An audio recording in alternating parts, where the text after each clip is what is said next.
In the earlier videos, we discussed translations of functions, dilations of functions, and we also saw how the order of transformations does matter when you have a question where there's more than one transformation involved, okay? In this video, we're going to talk about a certain suggested order for the transformation of functions, which if you follow religiously, you will get your curve sketching right even without the help of a graphing calculator. Let's find out.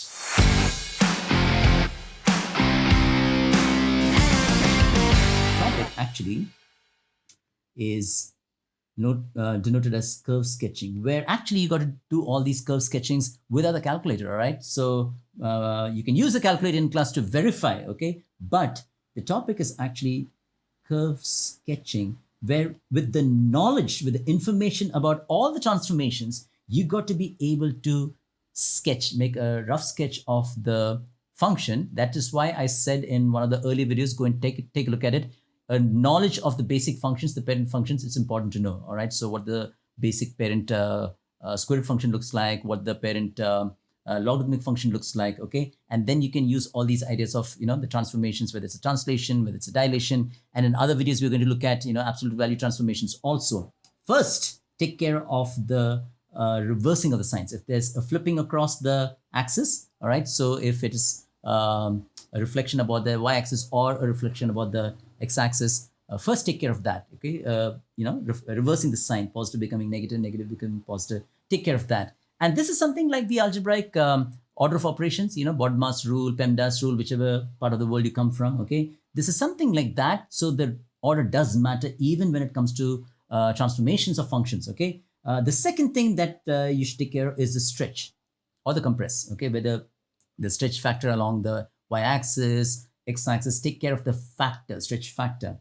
And the third thing you should then take care of is the final thing is the horizontal or the vertical translation. So the translation should, in terms of the priority, sometimes people like to combine this, and that's fine because, as we've seen when we spoke about stretch, that factor a times f of x, or can you see this? All right. Or when you have something like, let me use another color, or when you have something like y is equal to f of ax, that a being positive, or we were only concerned with the absolute value of a, remember? Absolute value of a greater than 1, less than 1, we spoke about stretch and shrink. Can you see that? Because when we said a is negative, that's where there is that reversal, that reflection.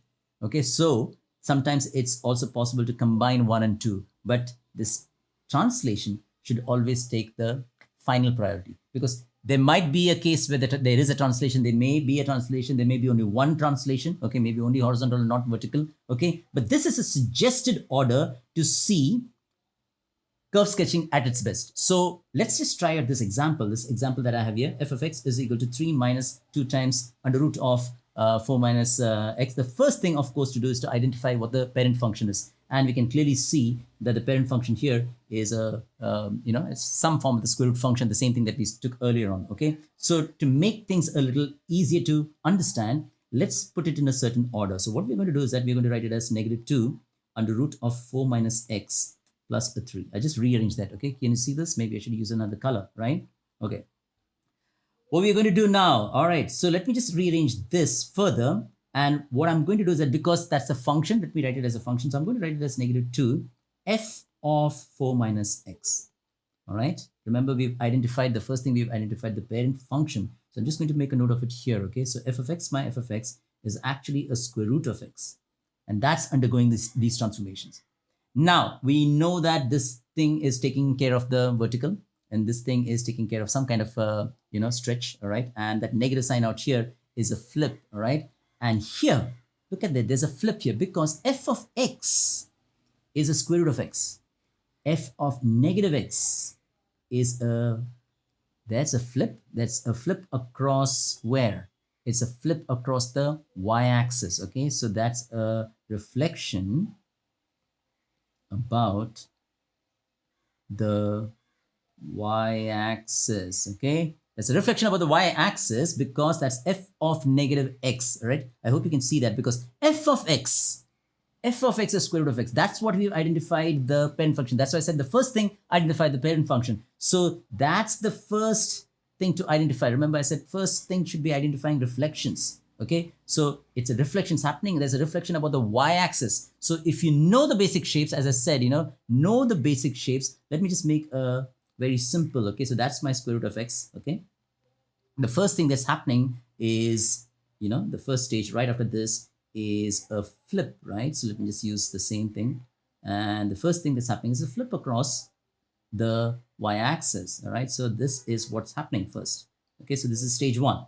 All right, what's happening next? Okay, then inside f we have f of 4 minus x. Now that's hard to say, but if you recall from our video on the horizontal translations, we said it is of the form f of x minus h.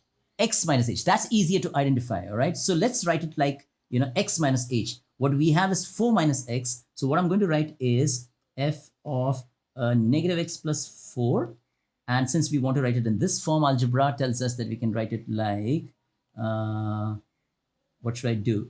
Negative x minus 4, I can write it as negative of x minus 4. Okay, can you see that? A negative of x minus 4. That makes sense. That makes sense. And this gives us another important information. It says that, this graph is actually moving to the right. After it's flipped here, it's moving to the right. But we'll, as I said, we'll take care of the horizontal translations, any translations towards the end. So first, let's take care of all the flips, because there is another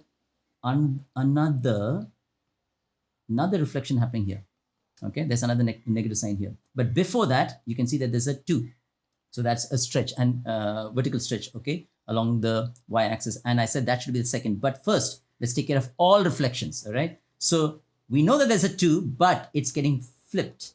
Okay, it's getting flipped. And when it's a negative 2, it's of that form y is equal to a negative f of x. That is, let me bring this thing here. That is a reflection about the x-axis. So basically what's happened is now, although these numbers are there, this graph, okay, at stage 2, after that first flip there, the same graph is going to be flipped somewhat like that. Okay, so this is the next stage. Can you guys see this? This is the next stage. So that was my parent stage, parent function. We identified the parent function and they said, okay, that's a flip across the y-axis. Second, I'm talking about reflection. It's going to come here, and this is going to be negative of negative root x. Okay, that's my second stage. Now we can say take care of the vertical stretch. Okay, so that the stage after this will be 2 times. Remember, there's a 2. Okay, so that can be, it's stretched. So I'm just going to make estimates, but we can check this. Okay, these are just going to be estimates. Remember, curve sketching is just getting the sketch right. Okay, it doesn't have to be artistically correct. The key points, if there is a if there are intercepts, you need to mention the intercepts. So it's a curve sketching. It's not, doesn't have to be artistically appealing. So this is going to be stretched. So it's going to be further stretched. Oh, that's not great. Let me just make it somewhat better. Okay, there you go. So it's a little stretch. You can see that. Okay, it's a stretch. Okay, it's stretching, and this is, I'm going to call this graph a negative 2 under root of negative x. Okay, so that's what's happened now. So we've taken care of the vertical stretch, and now we can take care of the translations. What are the translations involved? 4 units to the right, as we saw from here. Okay, this part told me that there's a 4 units to the right, and then there is a 3 here. That's 3 units vertically up. So 4 units to the right and 3 units up. That means this graph in the final stage, 4th stage, if I were to call it, let me write it here now.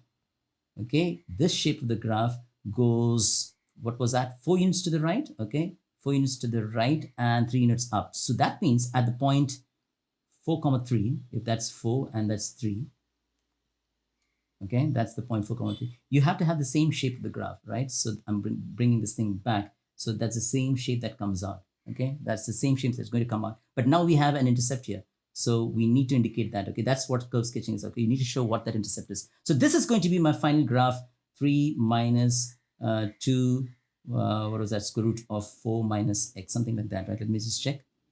Yeah, that's right. And let's get the y-intercept. If x is 0, this is 2 times 2 is negative 4. 4 minus, that should be 0, negative 1. So this is going to be my curve sketching, all right? What has happened? Let's just look at it again. This was the original, this was the order, suggested order. We said first take care of reflections. then take care of the stretch, and then take care of the translations. Okay, so if that's the function given to us, first identify, okay, write it in such a form that you can identify the function.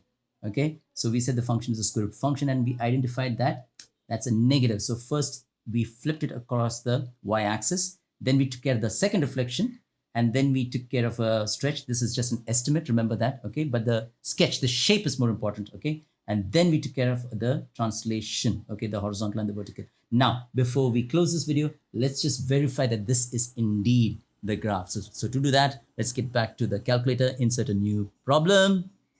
And you know what I'm going to do? I'm just going to enter this function and just check whether we got it right. Okay, so here we go. I'm just going to enter 3 minus 2, the square root of, what was that? 4 minus x. 4 minus x. And here we go. Wow, the shape is right. You want to compare? Well, not artistically correct, but the shape is right. Okay, the two things that we need to check are these, all right? So one is the coordinates of this point. I said that is 4, 3, all right?